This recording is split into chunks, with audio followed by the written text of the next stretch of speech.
So I usually don't buy into these kind of videos. There's a lot of guys that have pages where they just pour bottles of beer and talk about them. I mean, you can watch guys drinking Budweiser and Corona. I mean, for a lot of reasons that doesn't appeal to me. But I definitely want to keep Brew Academy interesting. And this is pretty interesting. My buddy just got back from Germany. I spent 2 weeks over there.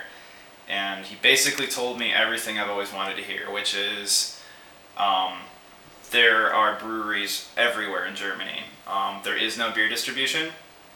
All the beer is made locally and in small batches and by people that take it very, very seriously.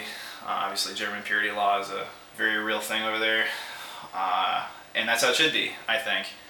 And basically, he just got back like a week something ago, and this bottle was bottled 2 days before he brought it home. So this beer is just over a week old. Super cool. And just a little background about it.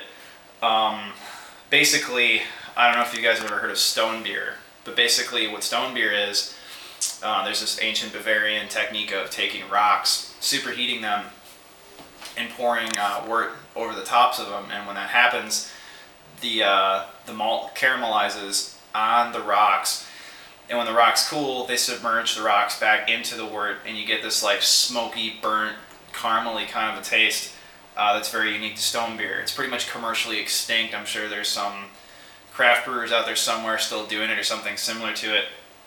He told me this has a lot of those qualities. He literally told me it tastes like a ham. So I'm kind of excited to find out what that means.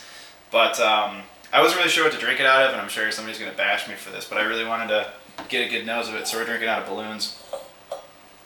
So, yeah, for the sake of being like everybody else, I'm going to make one of these videos. So, first of all, I would assume this should be drank at a relatively warmer temperature. This just came out of my fridge, so it's going to be way too cold. So I think we're probably going to pour it and then kind of let it hang out in the snifter for a bit. So yeah, let's see what we got.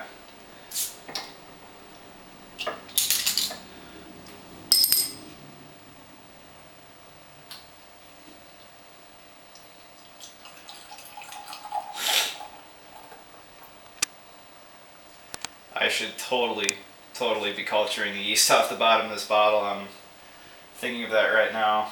But okay, so far we got a really dense head. Looks like a really ruby color. It looks a lot like an oatmeal. Actually, this looks a lot like the oatmeal stout I make so far. Let's see what this wider mouth does. Definitely want to get a decent head on there.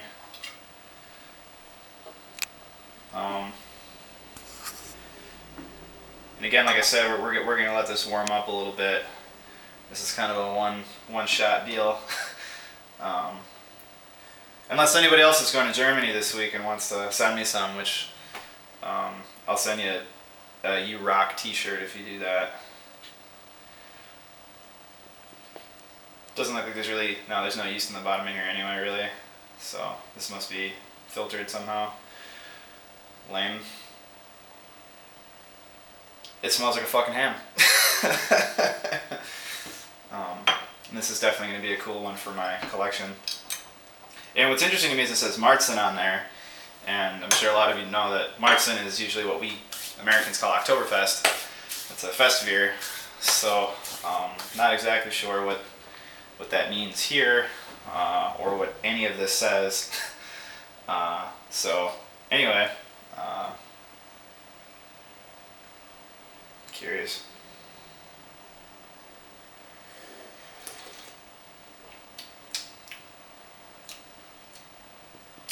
It tastes like meat. It tastes like smoked meat. You can definitely taste maybe peat smoked malt, something.